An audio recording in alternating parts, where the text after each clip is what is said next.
안녕하세요. 저는 짧았던 결혼 생활을 마치고 다시 싱글로 돌아온 20대 후반 여자입니다. 이제는 다 끝난 일이지만 그래도 시아버지의 말 같지 않은 장난 때문에 결국 이혼하게 된 사연을 적어볼까 합니다. 여대를 다니던 저는 아는 선배 언니의 소개로 지금의 남편을 만나게 되었습니다. 어려서부터 화기애애한 가족 사이에서 자란 저는 남편도 저희 친정아버지처럼 유머러스하고 재밌는 사람을 만나는 게 소원이었어요. 그리고 남편은 대학교 개그 동아리 출신이었기에 저는 첫 만남부터 남편에게 호감을 느꼈습니다. 남편 역시 참하고 단정한 저에게 첫눈에 반했다고 하더라고요. 그렇게 저희는 1년의 뜨거운 연애 끝에 결혼을 하게 되었습니다. 남편은 사형제 중 둘째였어요. 다른 삼형제는 모두 머리가 비상하여 해외에서 회사 생활을 하고 있었습니다. 반면에 남편은 공부에는 크게 관심이 없었대요. 그래서 어려서부터 다른 형제들하고 잘 어울리지 못했다고 하더라고요. 형제들이 떠난 이후로는 시부모님과 같이 살았고요. 그렇다 보니 남편과 시아버지는 늘 친구처럼 잘 어울리는 것 같더라고요. 그런데 그게 이런 식으로 부작용이 있을 줄은 정말 상상도 못했습니다. 남편의 프로포즈는 대부분의 여자들이 기대하는 것과는 좀 다른 식이었어요.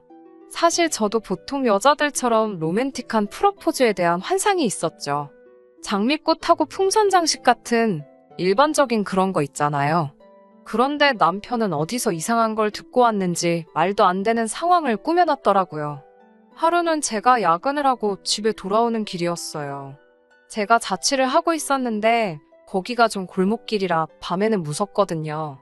그래서 남편에게 전화를 걸며 촉각을 곤두세우고 걸어가고 있었어요. 그런데 그날따라 남편이 전화도 안 받는 거예요. 종종 걸음으로 발걸음을 재촉하는데 갑자기 골목에서 남자 2명이 나타나더군요. 정말 순간 난 죽었다는 생각밖에 안 들었어요. 그 남자 둘이 저한테 슬슬 다가오고 저는 다리에 힘이 풀려서 뛰려고 하는데 뛸 수가 없더라고요. 그 순간 남편이 어디선가 튀어나와서는 그 남자들에게 뭐하는 자식들이냐고 고함을 치더라고요. 그러자 그 남자들이 가자 이러면서 도망을 갔어요. 남편이 저를 구해준 것만 같아서 정말 고맙고 남편이 다시 보였죠. 그런데 결혼식 당일날 신부 대기실에 말쑥한 남자 2명이 들어오더니 저희가 노력한 보람이 있네요라며 킬킬거리더라고요. 알고 보니 남편이 저에게 남자다움을 보여준답시고 그 친구들에게 부탁해 한마디로 연극을 한 거였어요. 순간 그 이야기를 들으니 어이없기도 하고 짜증도 났지만 당장 식장에 입장해야 되는데 뭐 따질 만한 경황도 없었네요. 남편도 아기가 있어서 그런 장난을 친 건 아니었을 테니 도를 좀 지나친 우리만의 추억 정도로 간직하려고 했습니다. 그런데 결혼 생활이 계속되면서 이게 남편만의 문제가 아니라는 걸 알게 됐어요. 특히 시아버지께서는 정말 쳐도 되는 장난과 안 되는 장난에 구분이 없으세요. 일단 본인이 재밌다고 생각하시면 상대가 어떻게 생각하든 개의치 않고 시도하시거든요. 한 번은 시아버지께서 새 잠바를 하나 사고 싶다고 하셔서 제가 모시고 백화점에 간 날이었어요. 한 매장에 들어가서 이것저것 골라드리고 있는데 점원이 따님이신가 봐요 라고 묻더라고요. 그래서 제가 며느리예요라고 대답하려는데 시아버지께서 대뜸 내 둘째 마누라요. 이쁘지? 라며 제 허리를 끌어당기시더라고요. 제가 마른 체형이다 보니까 시아버지에게 쑥 끌려 당겨갔죠. 제가 당황해서 아버님 왜 이러시냐고 하자 우리 마누라가 쑥스러움을 많이 탄다며 낄낄 웃으시더군요. 당황한 점원에게 제가 며느리예요. 며느리라며 시아버지 팔을 뿌리쳤어요. 그러자 점원도 난처한 듯 웃으며 아버님이 장난기가 많으시네요. 이러는 거예요. 얼마나 창피하고 짜증이 나던지 집에 돌아와 남편에게 하소연을 했습니다. 하지만 이야기를 들은 남편은 시아버지가 얼마나 제가 예쁘면 그러겠냐면서 알았어. 당신은 내 거니까 우리 아빠한테 손대지 말라고 할게라며 장난처럼 받아넘기더라고요. 또 한 번은 이런 일도 있었습니다. 여느 날처럼 평범한 저녁이었는데 다급한 목소리로 시아버지께 전화를 받았습니다. 저희 남편이 갑자기 심장마비가 와서 쓰러졌다고요. 지금 어디 병원에 있으니까 얼른 오래요. 저는 이게 갑자기 무슨 말은 하늘에 날벼락인가 싶었어요. 집에서 신고 있던 실내화도 제대로 갈아 신지도 못하고 차키랑 핸드폰만 챙겨서 미친 듯이 병원으로 향했습니다. 병원 응급실에 도착해 남편을 찾는데 아무도 모르고 보이지도 않더라고요. 당장 주저앉을 것 같고 손발이 벌벌 떨리는데 갑자기 남편과 시아버지의 목소리가 어디선가 들려왔어요. 그러더니 시아버지가 남편에게 내가 이겼으니 5만 원 내놓으라고 하시더군요. 알고 보니까 제가 몇 분 만에 병원에 도착하는지를 놓고서 둘이 내기를 했더라고요. 제가 둘 다 미친 거 아니냐고 고래고래 소리를 지르니 뭐 이까짓 걸로 그렇게 예민하게 받아들이냐며 대충 미안하다고 장난이었으니까 너도 그만하라고 그러더라고요. 그러더니 시아버지가 저한테 5만 원 중 2만 원을 주며 아가 내 덕에 돈 벌었으니 개평 받아가라 하시면서 그 돈으로 나중에 커피라도 사 먹고 진정하라며 낄낄 웃더라고요. 진짜 해도 정도가 있지 이게 뭐 하는 거냐고 제가 남편하고 시아버지에게 계속해서 화를 냈지만 그 둘은 제가 화내는 것마저도 예상이라도 했다는 듯 웃기만 하더라고요. 솔직히 그날 밤새 잠도 못 자고 이 사람들이 정상인가 싶고 내가 또라이랑 결혼을 한 것 같다는 생각도 들었습니다.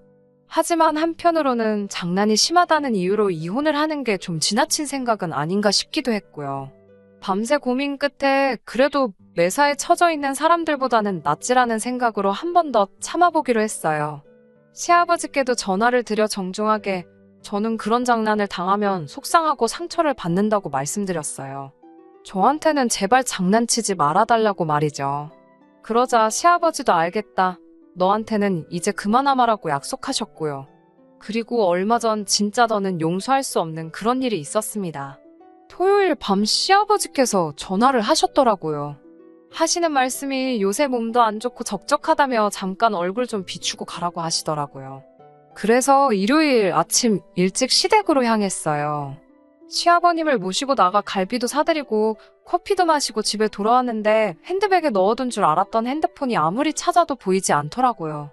카페에 두고 온 것 같아 전화를 했지만 카페에는 제 핸드폰이 없다고 하고 답답했어요. 그래서 제가 아무래도 안 되겠다고 식당이랑 카페에 가서 제가 한번 찾아보고 와야겠다고 하니까 남편이 자기가 다녀오겠다고 저는 집에 있으라고 하더군요. 그리고 그날 저녁이었어요. 슬슬 잘 준비를 하려고 하는데 아파트 복도에서 시끄러운 발걸음 소리가 들리더니 누가 우리 집 현관문을 부서지게 두들기며 제 이름을 부르더라고요. 저희 친정 부모님이셨어요. 제가 깜짝 놀라 이 시간에 여길 왜 왔냐고 물었죠. 참고로 저희 친정은 저희 집에서 2시간 넘는 거리에 있어요. 친정 어머니는 저를 보더니 왈칵 끌어안고는 다행이라며 엉엉 우시더라고요. 저희 친정 아버지는 전에 본 적 없는 무서운 얼굴로 김서방 이 자식 죽여버린다고 그러시고요. 도대체 무슨 영문인지 알 수가 없어서 무슨 일이냐고 얘기를 제대로 해달라고 했어요. 친정 부모님께 들은 이야기는 충격 그 자체였습니다. 제 핸드폰으로 전화가 와서 받았더니 저희 남편이더래요. 그러더니 제가 교통사고로 크게 다쳐서 응급실에 있다고 했다는 거예요. 불이 나게 남편이 오라는 병원에 도착했는데 남편이 시아버지랑 심각한 얼굴로 저희 부모님께 많이 놀라셨나고 묻더래요. 당연히 저희 친정 부모님은 일단 저 좀 보자고 어딨냐고 저를 찾으셨고요. 그런데 자꾸 말을 돌리고 저를 안 보여주니까 너무 이상하더래요. 저희 친정 부모님은 이미 저희 남편이나 시아버지가 지나친 장난을 자주 친다는 사실은 알고 계셨거든요. 그래도 설마 같은 자식 가진 부모로서 그런 거짓말을 하겠냐 싶었는데 그 순간 웃음을 못 참는 저희 남편을 보고는 속았다는 걸 눈치채셨다고 해요. 친정 아버지가 남편의 멱살을 잡고 너 이 자식 내가 죽여버리겠다고 우리 딸 어딨냐고 하자 놀란 남편이 이것부터 놔주시면 바로 말씀드린다고 하더래요. 그래서 나중에 집에 있다면서 두 분이 따님을 얼마나 사랑하는지 궁금해서 해봤다고 말도 안 되는 궤변을 늘어놓더랍니다. 친정 아버지 입장에서 차마 사돈을 때려 눕힐 수도 없고 넌 이따 보자라는 심정으로 자리를 뜨셨대요. 그래도 불안한 마음이 가시질 않고 제가 괜찮은지는 확인해야겠다 싶어서 저희 집으로 바로 달려오셨다고요. 우는 친정어머니와 분노하는 친정아버지를 보고 있으니 제가 보통 미친 사람하고 결혼한 게 아니라는 생각이 들더라고요. 저와 친정부모님은 바로 시댁으로 향했습니다. 시어머니는 저희 셋을 보더니 크게 한숨을 내쉬고는 죄송하다고 한마디 하고 자리를 피하시더군요. 무슨 일이 있었는지 이미 아시는 눈치기도 했어요.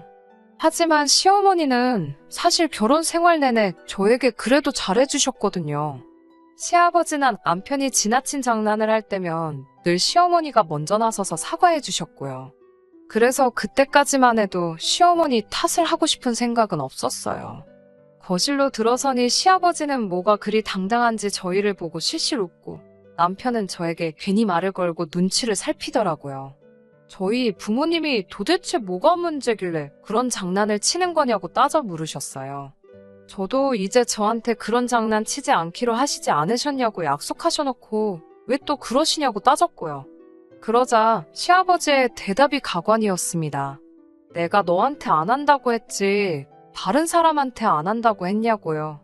그러면서 나는 너가 재밌는 앤 줄 알고 며느리로 들이길 허락했는데 이건 뭐 애교도 없고 유머도 없고 건조하기가 이루 말할 데가 없다면서 아주 재미가 없다고 그러시더군요. 결국 듣다 못한 저희 친정아버지가 시아버지의 얼굴을 주먹으로 때렸어요. 참고로 저희 친정아버지는 취미가 권투십니다.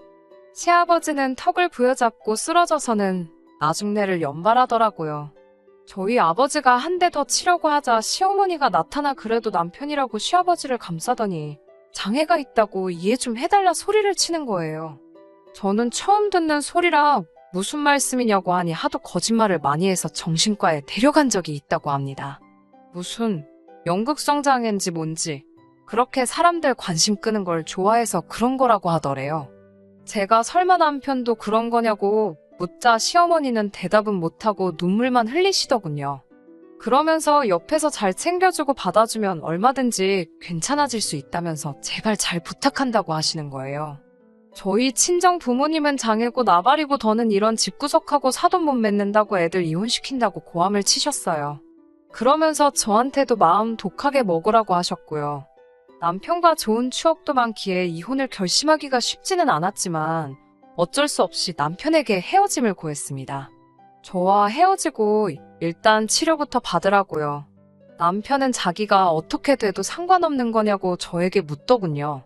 하지만 저는 남편에게 아무 일도 없을 거라는 확신이 있었기에 이혼하고 말았습니다. 남편 동아리 동기들에게 들으니 남편과 시아버지는 결국 나란히 병원에 입원해 치료를 받기 시작했다고 해요.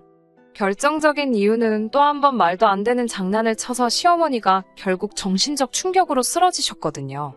미국에 살던 남편의 형제들이 한국에 들어와 두 사람을 입원시키는데 동의했다고 합니다. 제발 그 둘이 잘 치료받아서 다른 사람들과 진심을 나누고 행복하게 살 수 있으면 좋겠네요.